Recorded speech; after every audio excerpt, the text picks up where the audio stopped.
Waging langit, Danilo! Ano ba namang klase itong mga grado mo? Puro palakol! Duda tuloy ako kung makakapasa ka nito sa high school. Ilang beses ko po bang dapat ulit-ulitin na sabihin sa inyo na ayaw ko na nga po mag-aral? Kayo lang yung pilit ng pilit sa akin. Tapos nagre-reklamo kayo na ganyan mga grado ko. Sino hindi magre-reklamo? Ikarekla-reklamo naman talaga to. Tsaka ano na lang ang sasabihin sa'yo ng namayapa mong papa nito, nak? Siguradong kinahihiya ka na nun sa langit. Yan po yung ayaw ko sa inyo eh. Dinadami nyo palagi si papa wala na nga yung tao. Baka imbis na nananahimik na yung kaluluwa nun sa langit, palagi pang naiistorbo at nangungonsume, kakabanggit nyo ng pangalan niya sa tuwing pinagagalitan nyo ko. Paano hindi ako magagalit?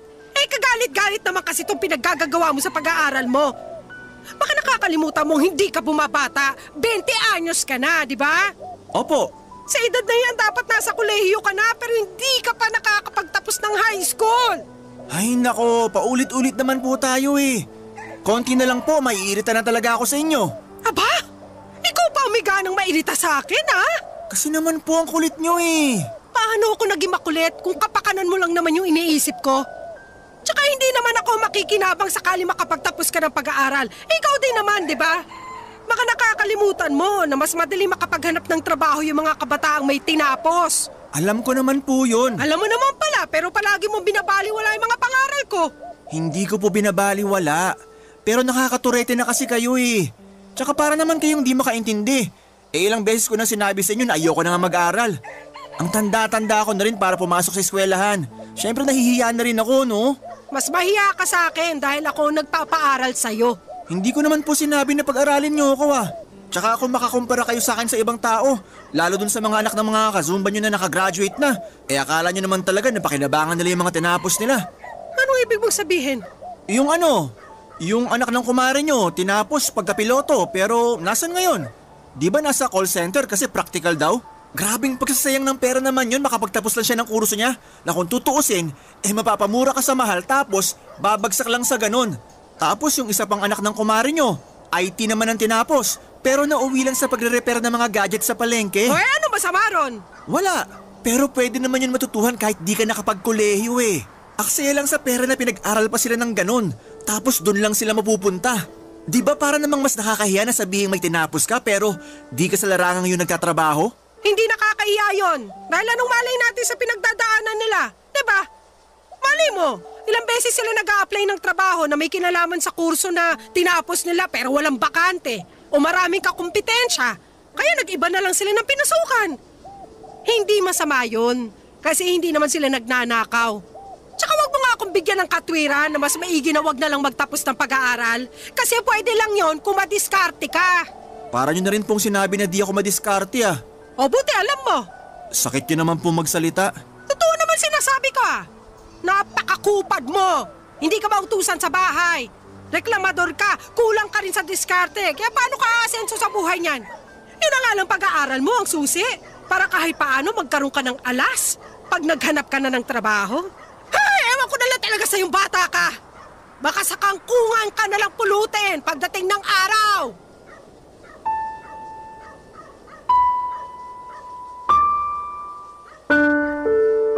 Papadudot kung may ibang kabataan na nagkakandarapang makapag-aral, pues baliktarin niyo po ako. Dahil hindi ako yung klase ng kabataan na sabik sa pag-aaral. Pero gusto ko lang pong linawin na hindi ako proud sa bagay na yon ngayong matanda na ako. Pero noong mga panahong yon kasi wala talaga sa puso ko ang kahalagahan ng edukasyon, dahilan kung bakit hindi ko iniintindi ang mga sinasabi sa akin ng mama ko. Kumbaga pasok lang sa kanang tenga at labas naman sa kaliwa ang ginagawa ko. Dahil sa mahabang grado or mababang grado na nakukuha ko sa eskwelahan simula nang tumungtong ako ng elementarya at nadala ko na nga ito noong high school ako, ay hindi na ako umaasang makakagraduate katulad ng gustong mangyari ng nanay ko. Pero mapilit siya kaya gumawa ako ng isang bagay para matakasan ang pag-aaral. At makalipas lamang ang 2 buwan ay binalita ko yon kay mama.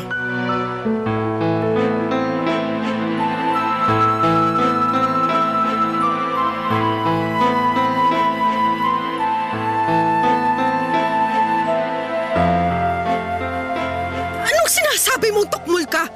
Man naman eh. Paulit-ulit na lang po ba tayo? Nasasayang laway ko kasasalita, di naman pala kayo nakikinig. Ay, Ma, bakit niyo po ako binatukan? Nakuha mo pa magtanong, nakakairita ka! Ano po bang nakakairita sa sinabi ko kung yun naman po yung totoo? Hindi mo ba talaga makuha kung bakit ako nagkakaganito? Siguro nga ba yun na talaga ang ulo mo? Para hindi mo pa rin makuha yung punto ko! Grabe naman kayo, ininsulto niyo pa ako. Kakainis ka kasi! Ewan ko kung anong klaseng utak meron ka para maisip mo pang bumuntis at magkaanak! Hindi mo nga alam kung paano buhayin ang sarili mo! Paano hindi ko po alam hindi na naman po ako bata? Kaya ko na ang sarili ko at patutunayan ko yun sa inyo. Pwede ba, Danilo? Huwag mo nga ako pasikatan ng ganyan. Paano kaya mo ng sarili mo? Hanggang ngayon ako pa rin naglalaba ng mga damit mo. Patay yung mga brief mo, ako rin ang naglalaba. Kailangan nyo pa po ba talagang sabihin yan? Aba, oo naman. Bakit hindi? Pwede ko naman yan ipagawa sa nanay na magiging anak namin. Total, gawain ng mga babae yan. Yan! Diyan ka magaling. Yung iasa sa ibang tao, yung mga bagay na dapat ikaw na mismo ang gumagawa. Tsaka ganyan na lang ba talaga kababa ang tingin mo sa aming mga babae? Tagalaba, tagaluto, tagalinis ng bahay? Kasi kung oo ba, hindi ka na rin naiiba sa tatay mo. Manang-mana ka sa kumag na yon. Man naman eh. Kung di nyo ako kinukumpara sa ibang tao ginagaya nyo naman ako kay Papa. Baka nakakalimutan nyo na kahit anak niya ako, magkaibang tao pa rin kami. Aba, oo naman. Kasi kahit naman paano marunong mag-alaga ng mga anak niya yung tatay mo. Nabibilinan ko na yon sa inyong magkakapatid nung maliliit pa kayo. Ikaw! Kaya mo na ba mag-alaga ng bata? Magpalit ng diaper? Magtimpla ng gatas? Tingin ko kasi hindi pa Dahil mas mukhang alagain ka pa kaysa sa anak mo. Tapos ang lakas pa ng loob mo na sabihin na patutunayan mo sa akin. Bakit po ba imbis na suportahan nyo na lang ako, pinagsasalitaan nyo pa ako ng masakit? Naturingan pa naman kayong nanay ko pero masyado kayong masakit manalita. Nasasaktan ka kasi totoo yung mga sinabi ko. Tsaka paano kita susuportahan hindi mo nga pinakinggan yung mga pangaral ko sa'yo nung araw? Na imbis na pag-aaral mo ang atupagin mo, mas pinili mo ang magkaanak. Apo nyo rin naman po yung magiging anak ko Apo ko nga! Pero sana lang, wag mo siyang idadamay sa pagiging miserable ng buhay mo. Kawawa naman kasi yung magiging anak mo. Hindi mangyayari yung bagay na yon dahil magsisikap ako sa buhay. At patutunayan ko sa inyo na aasenso ako, na hindi ako magiging miserable at di rin magagaya sa akin yung magiging anak ko. Alam nyo Ma, naiintindihan ko naman kung bakit kayo nagagalit sa akin kasi nga hindi ko kayo sinunod na tapusin ang pag-aaral ko. Pero sana maintindihan nyo na hindi lahat ng kabataan gusto makapagtapos ng pag-aaral. Di lang talaga para sa akin ang bagay na yon kaya wag nyo na akong pilitin. Ngayon na magkakaanak na ako, gusto ko na lang magtrabaho para kumita ng pera. Bahala ka sa buhay mo! Matanda ka na! Basta, huwag ka lang lalapit sa akin at magsasabi na sana tinapos mo ang pag-aaral mo imbis na nag-anak ka ng maaga!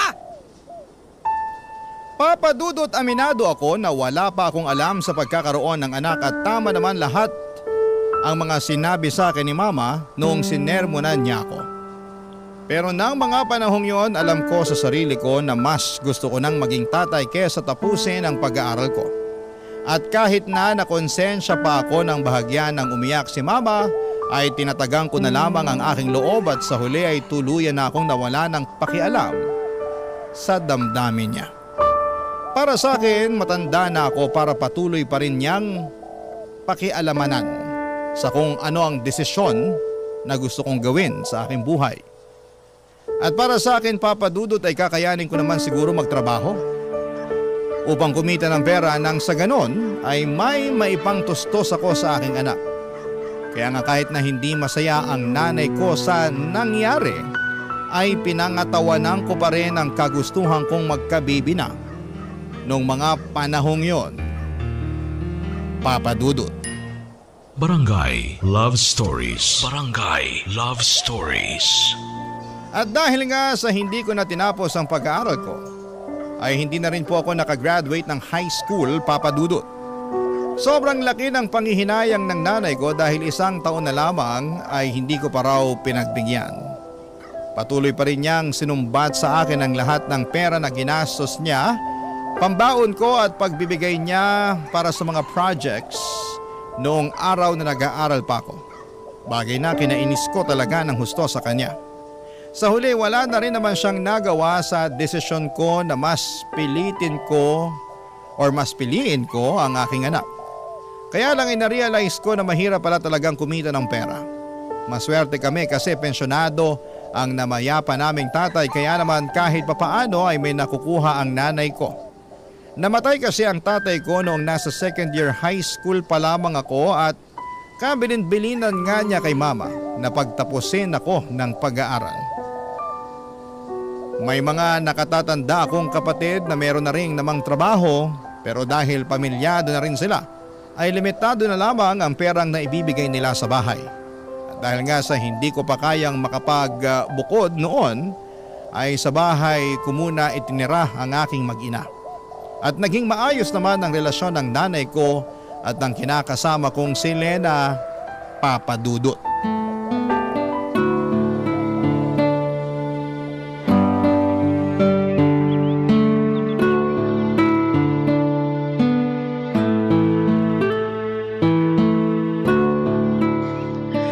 Alam mo Lena, ito ha, payong nanay lang. Total ako na rin naman yung tumatayong nanay mo dahil dito kayo nakatira sa bahay ko. Ano po yan, Ma? Kapag nakakalakad na yung anak mo at matibay na yung tuhod, turu-turuan mo na ng mga gawaing bahay. Hindi kasi porke lalaki, dapat masanay na walang alam sa buhay. Hindi dapat kalakihan ng apo ko na palaging umaasa sa mga babae, sa mga bagay na pwede naman nilang gawing mag-isa. Yun naman po talaga ang plano kong gawin pag lumaki na po yung anak namin ni Danilo. Na paunti-unti tuturuan ko siya na gumawa ng mga gawaing bahay para may alam naman siya. Oo, kasi yan yung bagay na hindi ko nagawa at naturo nun kay Danilo. Biruin mo ha, 4 silang magkakapatid at si Danilo lang ang lalaki. Siyempre, dahil nga uniko iho, spoiled ng tatay. Kaya pinagbawalan ako na paggawain ng mga gawaing bahay. Palibhasa, magkalinyang pag-iisip ng mag-amang yon. Kaya nga lagi ko sinasabi kay Danilo na manang-mana siya sa tatay niya. Medyo napansin ko nga po kay Danilo na ayaw niya na gumagawa ng mga gawaing bahay. Mabilis mag-init ang ulo niya. Tapos pag ginagawa naman niya hindi pulido yung trabaho niya. Kagaya na lang pag naghuhugas siya ng pinggan. Madalas masebo pa yung mga hinugasan niya kaya nag-aaway kami. Kaso ayaw din talaga patalo nung anak niyong yun eh. Mangangatwiran pa na sana raw ako na lang gumawa para di na ako magreklamo. Gawain niya talaga yan. Kaya nga puro sakit ng ulo yung daladala niya sa pamamahay na to. Lalo na nung nagsipag-asawa na yung mga ate niya. Siyempre bago kayo dumating ng apo ko sa buhay namin, kami lang dalawa magkasama. Aba hindi ko maasahan ang lintik na yan sa mga gawaing bahay. Mas inuuna pa ang magreklamo kesa tumulong sa akin. Tapos kung gagawa naman magdadabog. O kaya hindi aayusin yung ginagawa. Kaya madalas kami nag-aaway. Akala ko nga magbabago na siya ngayong tumanda na at nagkaanak. Pero para bang naging mas malala pa kasi lahat inaasa na niya sa'yo. Kawawa ka naman tuloy. Ma, bakit kung ano-ano na naman pong pangit na bagay yung sinasabi niyo kay Lena tungkol sa akin? Ha? Ay hindi Wala ko sinasabing ganon. Anong wala? Dinig na dinig ko kayo, nandun pa lang ako sa may pinto. Mahal, hindi mo naman sinabi na uuwi ka ng maaga. Oo, kasi wala kaming overtime. Kaya tuloy nahuli ko kayo na pinag-uusapan ako. Nagkukwentuhan lang naman kami ni Mama. Tapos ako yung naisip yung pagkwentuhan, ganon? Nabanggit lang naman ni Mama. Hindi ka naman namin sinadyang pag-usapan. Pakiramdam ko sinadya nyo kasi kanino ko pa nakakagat yung dila ko eh. Bakit pa kasi apektado ka dyan? Sa totoo naman yung lahat ng mga sinabi ko kay Lena tungkol sa'yo. Di lumabas na rin yung totoo na pinagkwentuhan nyo nga ako. Ay, hindi lang palabas na pinagkwentuhan. Dahil sinisiraan nyo ako sa kinakasama ko. Anong sinisiraan? Hindi ganun yun, no? Hindi raw. Pero kung todo kayo lait sa akin. At ikaw naman, Lena, huwag ka nga masyadong nakikinig sa nanay ko. Alam ko na close kayo, pero sige ka. Magiging kamukha mo na siya. Danilo naman. Nanay mo pa rin yung pinagsasalitaan mo ng ganyan. Alam ko. Pero wala pa naman sa kalingkingan ng mga masasakit niyang sinabi tungkol sa akin yung sinabi ko tungkol sa kanya, di ba? Tsaka sa lagay, pag siya nagsabi ng masama tungkol sa akin ayos lang kasi nanay ko siya. Pero pag ako gumawa nun, masamang anak ako dahil nanay ko siya. Para naman yatang di patas yun. Hirap kasi sa inyo, akala nyo kung sino kayong perpekto. May mga pagkukulang din naman kayo sa sarili nyo. Papa Dudut, masaya naman ako na magkasundo sina Mama at Lena, kaya sila close. Pero dahil sa sobrang close nila ay nakakairita na, lalo at idinadaan na ng nanay ko sa aking kinakasama ang mga problema at reklamo niya sa akin. At sa tono pa ng pananalita niya, akala mo kung sinong inapi, kaya lalong nakakairita. Kahit na nanay ko pa siya ay sinagot ko pa rin siya ng pabalang dahil pakiramdam ko ay napahiya ako sa mga pinagsasabi niya sa kinakasama ko. Simula noon ay tuluyan na akong nawala ng amor at respeto sa nanay ko. Kontrabida sa mga teleserye ang tingin ko sa kanya at hindi na niya pinalagpas kahit na anak niya pa ako. Madalas ay hindi na rin ako sumasabay na kumain sa isang mesa kapag nandun siya. Bagay na napansin nga ni Lena. Pero minsan lang naman mangyari yon, lalo't maaga akong umaalis para pumasok sa trabaho at madalas ay gabi na akong umuwi. Kung hindi tulog pa ay tulog na noon ang mama ko. Isang gabi nagkaroon kami ng pagkakataon na makapagkwentuhan ni Lena at marami kaming napag-usapan na mga bagay-bagay, Papa Dudut.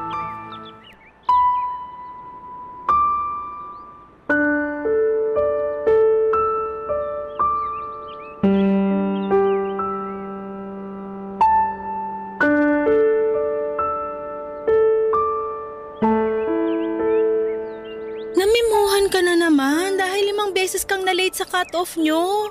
Oo, di mo ba nabasa dyan? Nagsorry na lang ako para kunwari may paki ako sa memo nila.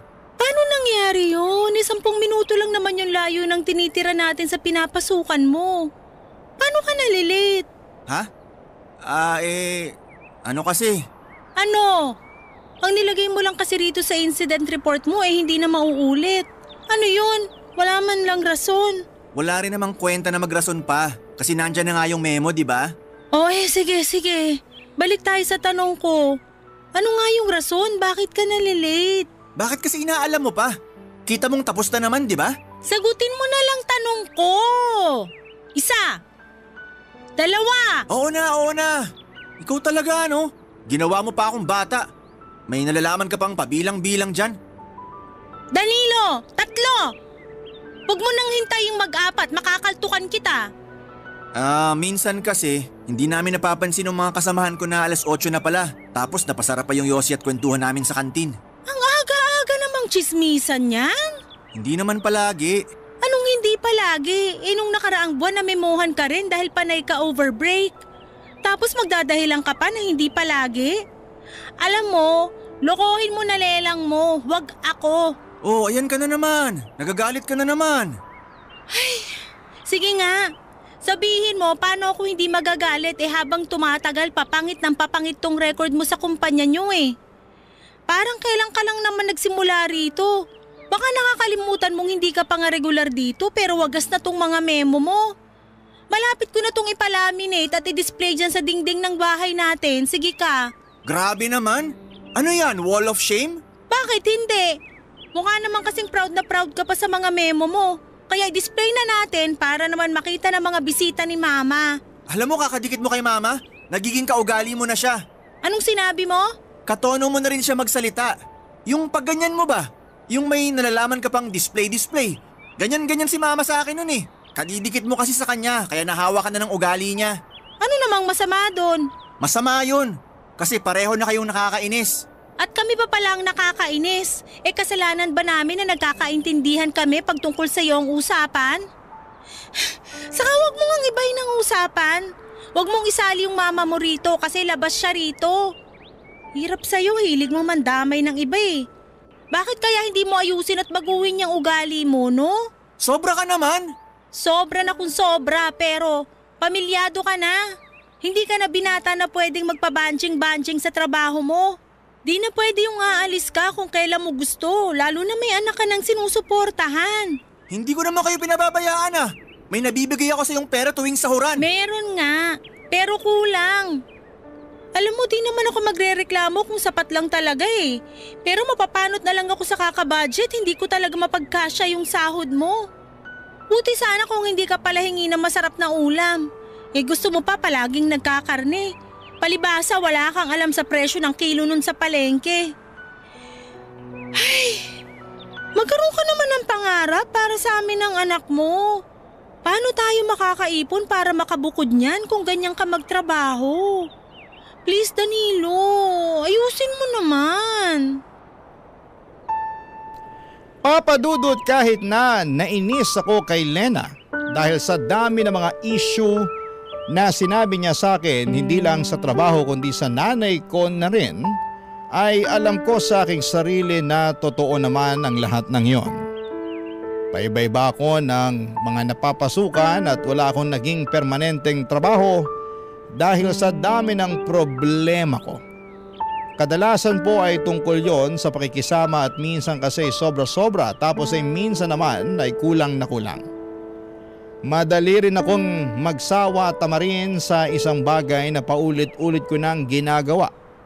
Kaya nga kahit na anong kagustuhan naming makapagbukod ni Lena ay alam namin na hindi pa talaga kakayanin dahil sa liit at hindi stable na kinikita ko.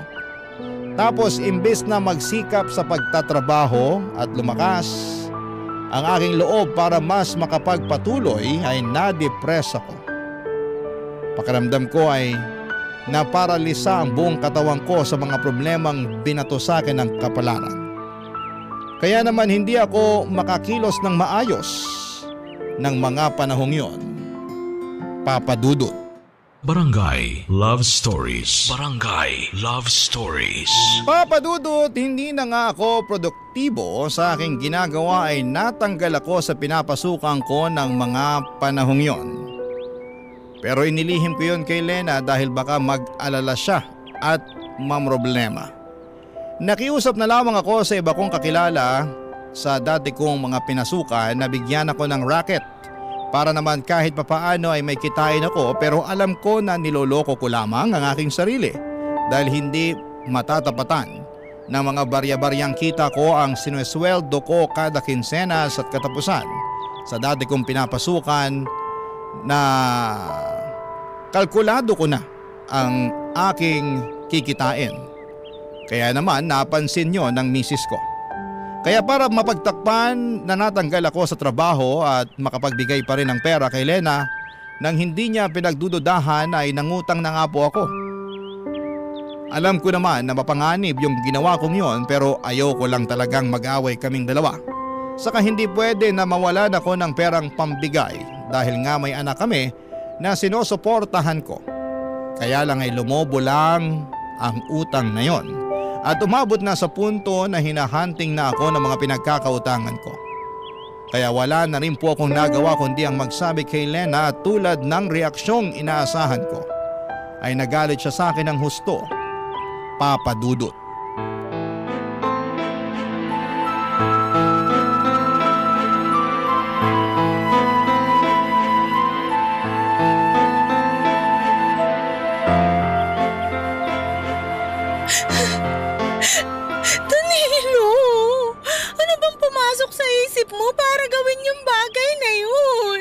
Marami. Sa sobrang dami di ko na alam ano talaga yung tama sa mga naiisip ko. Kaya nagpadalos-dalos ka na lang sa desisyon mo, ganun ba? Akala mo siguro yun yung tamang gawin, pero hindi mo na naisip yung balik nitong problema sa atin. O ngayon, wala ka na nga trabaho tapos ang dami mo pang utang. Pero nagawa ko lang naman yun para hindi magkulang sa perang binibigay ko sa'yo. Baka nakakalimutan mong panereklamo mo sa akin na kakarampot lang ang sinusweldo ko. Magkaibang bagay naman yun. Kasi itong mga binibigay mo sa akin ngayon inutang mo pala. Hindi ka ba nakikinig? Ginawa ko lang naman yun kasi nga kailangan… Nakikinig ako at naiintindihan ko ang rason mo pero kahit anong gawin ko, hindi ko pa rin matanggap na kailangan mo pang mangutang pantapal sa sweldo mo kasi nawalan ka ng trabaho. Yun yung punto ko doon, Danilo. Nawalan ka ng trabaho at hindi mo yun sinabi sa akin. Naiintindihan mo ba yung bigat ng kasalanan mo? Oo, pero… Pero ano? Sabihin mo! Natakot kasi ako sa'yo eh. Natakot ako sa kung anong pwede mong sabihin sa akin. Kung ano man ang mga sasabihin ko sa'yo, alam mo sa sarili mo na totoo lahat yon. Hindi naman kita pagsasalitaan ng masakit kung wala akong dahilan, di ba? Pero ikaw ang gumawa ng mga dahilang yon. Tapos silitanyahan mo ako ng ganyan. Kaya nga kasalanan ko talaga yung nangyari. Natakot ako na harapin yung bunga ng mga maling desisyon ko. Natakot ako na marinig sa'yo lahat ng mga pagkakamali ko. Kasi kilala ko ang sarili ko eh. Imbis na tanggapin yung mga kasalanan ko at magsikap, madali ako maapektuhan. Kaya nalulugmok agad ako. At yun din ang dahilan kaya naging desperado na ako. Sana iniisip mo man lang kami ng anak mo bago ka naging desperado. Iniisip ko naman kayo. Palagi ko kayong iniisip kaya nagawa ko yung mga bagay na yun. Maniwala ka sa akin, Lena. Mahal na mahal ko kayo ng anak natin. Ewan ko, pero malapit na talaga akong maniwala sa mama mo na hindi ka maasahan. Si mama na naman. Alam mo, namumuro na talaga sa akin yung nanay ko na yan. Bakit ka nagagalit sa kanya? Totoo naman yung mga sinabi niya. Saka kumpara sa akin mas matagal ka nang nakasama ng nanay mo kaya kabisado na niya yung ugali mo. Oo nga. Pero hindi pa rin tama na sinisiraan niya ako sa'yo. Hindi ka niya sinisiraan. Ikaw ang sumisira sa sarili mo.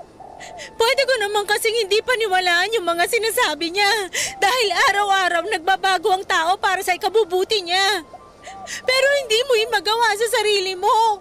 Sa katunayan, puro na lang sa ikasasama mo at ng pamilya natin yung mga ginagawa mo. Sabihin mong hindi, patunay yung mga memo mo sa dati mong trabaho sa mga violation na pinaggagawa mo. Sorry na. Hindi ko naman sinasadya eh. Siguro nga tama kayo ni Mama na masyado kong sutil at hindi maaasahan. Ewan, personalidad ko na siguro. Akala ko noon walang makakapagpabago sa akin kasi kahit nga mga pangaral ng nanay ko hindi ko sinusunod. Sabi niya mag-aral daw ako ng mabuti para makapagtapos ako pero inayawan ko kasi nahihirapan ako at tingin ko hindi para sa akin na pag-aaral. Pero mas nahihirapan ako ngayong maghanap ng matinong trabaho dahil prioridad ng mga ina-applyan ko yung mga may tinapos. At wala ako noon. Kaya nga pakaisipin mo yung mabuti dahil hindi mo na mababalik yung nakaraan. At kahit na magsisi ka pa at magmukmok, wala ka nang magagawa. Alam mong hindi yan ang sagot kundi magpakatino at magpatuloy. Pero kung hindi mo talaga kaya, hayaan mo akong tulungan ka. Ako na magtatrabaho, ikaw magbantay sa anak natin. Papadudot para akong binanlian ng kumukulong tubig na sinundan ng isang balding punong-puno ng yelo dahil sa mga sinumbat sa akin ni Lena. Lahat kasi yon ay totoo at para bang natapakan noon ang aking pagkalalaki. Kasi wala naman akong nagawa, alam ko na pag ako lang ang dumiskarte ay lalo kaming mababaon sa utang. Nung ako pa nga lang mag-isa ang nakakaalam ng problema ko ay para bang masisira na ako ng ulo. Kaya nga tulad ng payo sa akin ng kinakasama ko ay nagsikap ako sa paghahanap ng trabaho. Pero pinag-isipan ko rin naman kung siya na lang muna ang pagtatrabahuhin ko dahil mas madiskarte at malakas ang loob niya kaysa sa akin. Hindi nga nagtagal ay pumayag akong mamasukan si Lena at kapag rest day niya ay ako naman ang rumaraket. Pinatos ko na talaga kahit na anong pwede katulad ng pagtatao sa mga tindahan, pagiging delivery boy or waiter sa mga catering event. Lahat ng yon ay ginawa ko para makapag-ipon ng pambayad sa aking mga utang. At hindi yon lingid sa kaalaman ng nanay ko, Papa Dudo.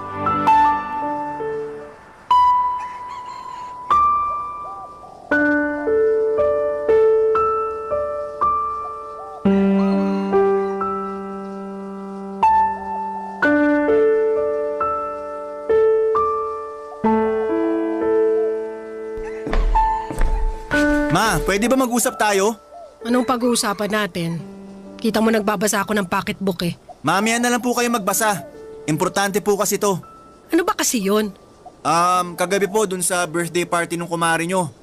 Alam kong nandun kayo kasi nga kumare nyo yung kumuha sa catering namin para sa party nila. Andun nga ako. O tapos? Anong o tapos? Manaman naglolokohan ba tayo rito? Oo. Naglolokohan lang tayo rito kasi hindi ko maintindihan yung tinutumbok ng usapang to. Ano ba kasi ang gusto mong sabihin? Sabihin mo na. Hindi yung inaabala mo ang pagbabasa kung lentik ka. Tinatawag ko kasi kayo kagabi doon dahil isa ako sa mga waiter. Pero hindi nyo man lang ako pinapansin. Nakailang tawag ako ng mama pero di kayo lumilingon. Napansin na nga ako nung katabi nyo at sinabihan kayo na tinawag ko kayo pero umiling lang kayo at kumain. Inisip ko na lang na baka wala kayo sa mood makipag-usap kaya nagtrabaho na lang ako. Pero pagdaan ko ulit sa likod nyo, narinig ko na nabanggit ng katabi nyo yung pangalan ko. Kasi nga raw nakita niya ako na nag-waiter sa catering service tong party na yon. Pero sabi nyo, hindi ako yon. Na wala kayong anak na ganun ang trabaho. Tama ba naman yun? Sa ayaw ko lang na pag-usapan yung tungkol sa'yo kaya ganun na lang sinabi ko. Tinatanong ko kung tama ba yun kasi nakaka-insulto kayo eh. Para sa akin tama yon. Kasi yung mga taong yon, sigurado akong pagtatawanan ka pag kinumpirma ko na ikaw nga yun at ganun lang ang trabaho mo. Kaya sinabi ko na hindi ikaw para matapos na agad ang usapan namin. Tsaka kung na-insulto ka, kamusta naman yung nararamdaman ko bilang nanay mo? Akala mo yata hindi masakit sa akin na pagtawanan ng ibang tao yung hanap buhay mo.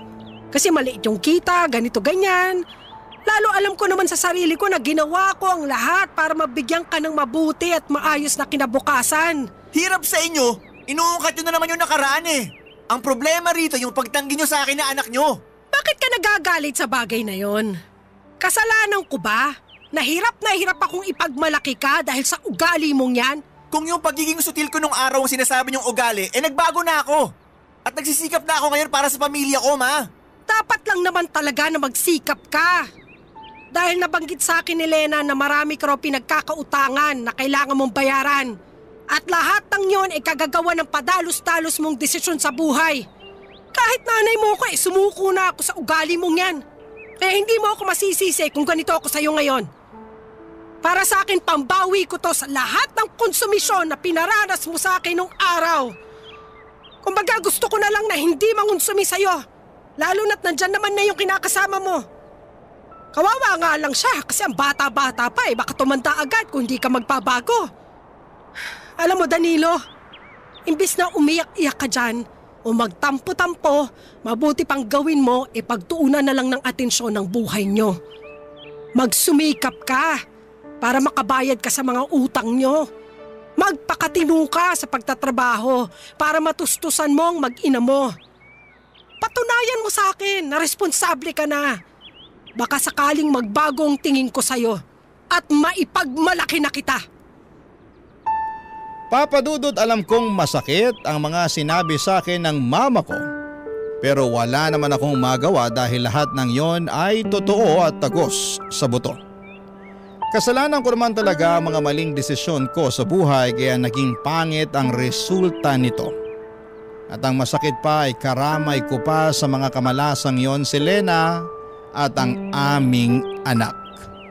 Pero ayoko nang malugmok at patuloy na kaawaan ng aking sarili sa sitwasyon na kinasasadlakan ko. Sa halip ay nagsikap ako para makabangon. Hindi nagtagal ay nakaipon naman kami ng pera ni Lena na pambayad sa mga utang ko at pinangako ko sa kanya na hindi na ako basta-basta gagawa ng desisyon na hindi siya kinukonsulta. Marami po akong natutunan sa mga karanasan ko sa buhay na dinala ko nitong tumanda na ako. At kasama na nga doon yung mga hindi pagpapasaway sa mga magulang natin. Dahil posible nila tayong bawian pagdating ng panahon. Pero hindi naman ako tuluyang kinahiya at tinakwil ng mama ko and in fact, maayos ang relasyon namin ngayon dahil pinatunayan ko sa kanya na seryoso na ako sa pagbabagong buhay para sa ikauunlad ng aking sarili. At yun naman ang pinaka-importante. Hanggang dito na lamang po ang sulat ko, Papa Dudut. Maraming salamat po sakaling mapili po ninyong i-ere sa programa ninyong Barangay Love Stories. God bless and more power sa inyong istasyon. Ang inyong forever kapuso at kabarangay, Danilo. Anong say mo sa Barangay Love Stories na ito? Pagkwentuhan natin sa comment section yan.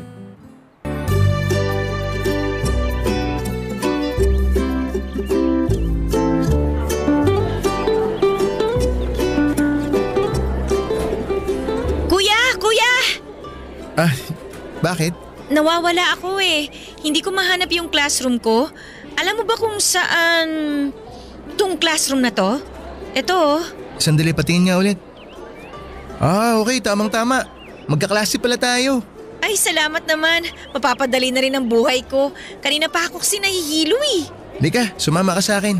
Papunta na rin naman ako sa classroom natin eh. Ay, tamang-tama. Sige. Nga pala ako si Benson.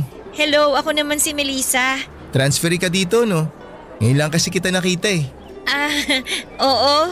May 1 oras pa tayo bago magsimula yung klase. Gusto mo tambay muna tayo sa cafeteria? Ha? Ayoko doon. Bakit naman? Di ba maraming tao doon? Ayoko kasi ng maingay eh. Ayos, may mga upuan pala dito. Dito na lang muna tayo. Okay, ikaw bahala. Sige, dito muna tayo. Siya nga pala, Benson. Matagal ka na bang nag-aaral dito? Oo, dito na ako nag-aaral simula elementary. Wow, siguro mayaman ang pamilya nito. Ano yun? Ang sabi ko mabuti naman kung ganon. Ikaw ba? Saan school ka galing? Galing din ako sa private school na malapit sa house namin. Pero pinilit ko talaga yung mommy and daddy ko na ilipat ako dito kasi feeling ko mas magkakaroon ako ng magandang job opportunities in the future kung dito ako makakapagtapos. Mismo! Yan din yung dahilan kung bakit ako dito gusto makapagtapos ng mga magulang ko. Ay, nga pala. Tanong ko lang ano palang work ng parents mo? Ha? Ba't mo naman naitanong yan? Wala lang, curious lang. Bakit? Masama ba magtanong? Ito naman, hindi. Ang totoo niyan, walang work yung mommy at daddy ko. Ha?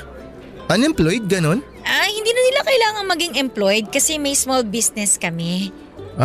Anong business? Maliit lang na restaurant sa QC. Wow! Uy, punta naman tayo sa restaurant nyo minsan. Sure. Pero hindi muna sa ngayon kasi under renovation pa yung resto namin. Next month pa kami magbubukas ulit. Anyway, maiba ko. Ano nga palang work ng parents mo? Bali yung dad ko, executive chef siya, tapos yung mom ko, housewife. Executive. Okay, I see. Nice. Alam mo, ang gaan mong kasama. Pwede bang friends na tayo simula ngayon? Malit na bagay. Siyempre naman walang problema yan. Ay, nga pala, pahingi ako ng number mo. Sige. Wait lang, kunin ko lang yung phone ko sa backpack ko. Saan ba yun? Ito. Wow! Iyan ba yung bagong labas na model? Talagang napansin mo Oo, ito nga yung latest. Pero regalo lang sa akin to ng dad ko. Anyway, anong number mo? Sige, ako na magta-type. Sige, ikaw na mag-type.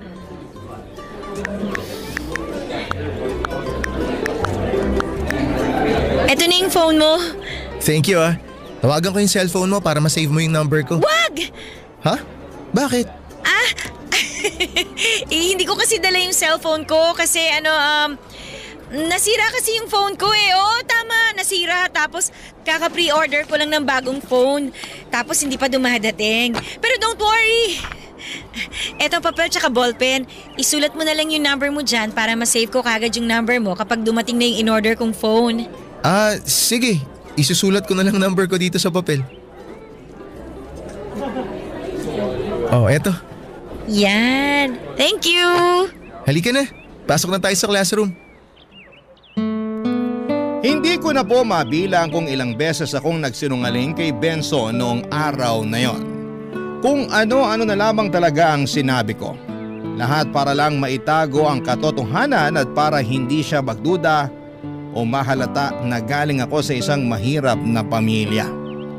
Sinabi ko na may negosyo sina mama at papa at sinabi ko rin na nasira lamang ang cellphone ko. Kahit ang totoo ay luma na ang cellphone ko at halos hindi na gumagana yung speaker. Nahihiya po talaga ako kasi pakiramdam ko ay hindi ako bagay sa mundong ginagalawan ni Benson at ng mga kaklase ko. Pero mas lalo akong ninerbiyos nang nagyaya si Benson na kumain sa cafeteria. Alam ko po kasi na doon nagtatrabaho si mama at kapag nakita niya ako roon ay siguradong babatiin niya ako. At malalaman ni Benson at ng iba ko pang kaklase na anak lamang ako ng isang empleyado sa cafeteria.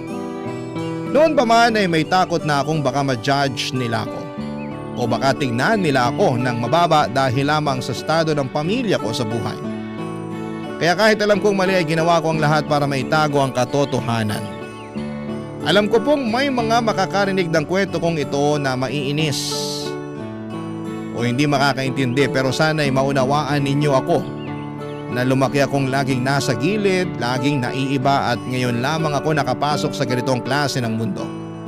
Kaya kahit minsan lang ay gusto ko sanang maramdaman na belong ako, na hindi ako naiiba at kaya kong makipagsabayan sa mga sosyal na mga estudyante.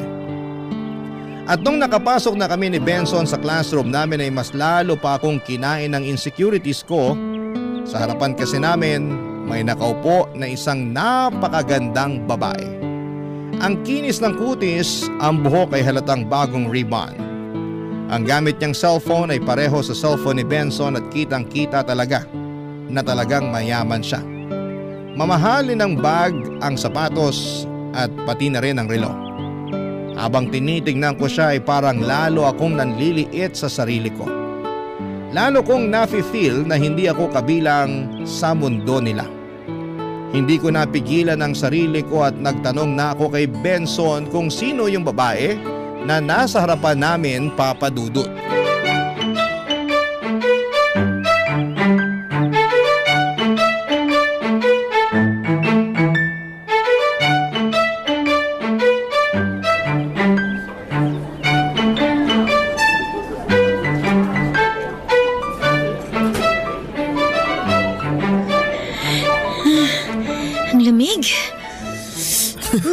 Uy, okay ka lang ba?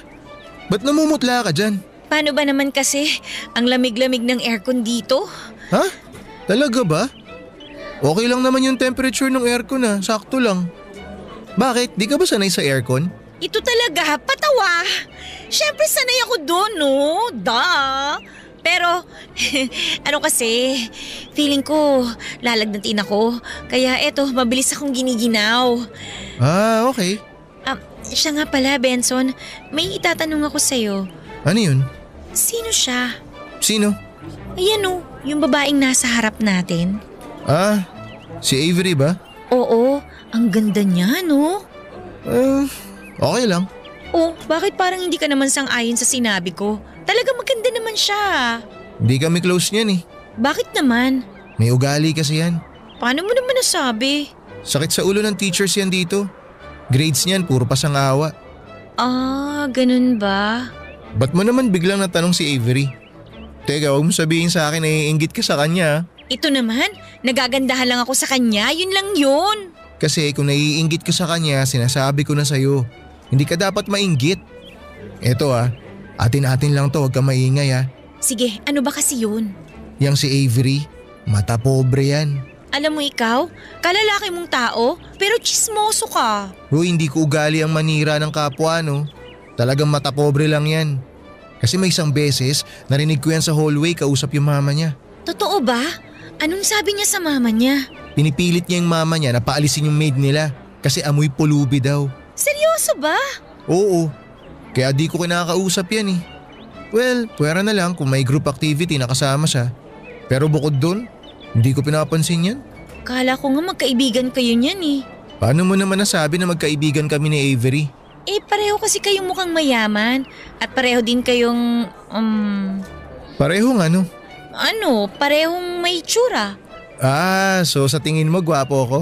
Alam mo ikaw, feeling ka rin no? Inulit ko lang naman yung sinabi mo Oo na, inaamin ko. Nagugwapuhan ako sa'yo. Oh, happy ka na? Okay ka na? Mabuti naman kung ganun because the feeling is mutual. Ha? Anong ibig mong sabihin? Nagagandahan ako sa'yo. Talaga ba? Oo. Thank you Nga pala, sabay ka na sa akin mag-lunch mamaya Ha? Saan naman tayo kakain? Eto talaga. Saan pa? Di syempre sa cafeteria. Busog pa kasi ako ikaw na lang. Alam ko na yung ginagawa mo. Ha? Anong ibig mong sabihin? Alam ko na marami sa inyo mga babae panayan diet ngayon. Di ko nga alam kung ba't gustong niyong pumayat Ano ba goal niyo, maging ting-ting? Pero maniwala ka sa akin. Mas lalo mo lang ikapapahamak yan. Kaya sige na, sabayan mo na ako sa cafeteria mamaya. Oo, diet, tama. Benson, pasensya ka na ha. Pero wala talaga ako sa mood para mag-lunch eh. Dito na siguro muna ako sa classroom. Tapos balikan mo na lang ako kapag tapos ka nang kumain. Sige na nga. Mukhang wala naman ako magagawa eh. Pero sigurado kang okay ka lang ha? Oo, ayos lang ako. Huwag mo akong isipin. Noong araw na yon ay buong puso ko talagang tinanggihan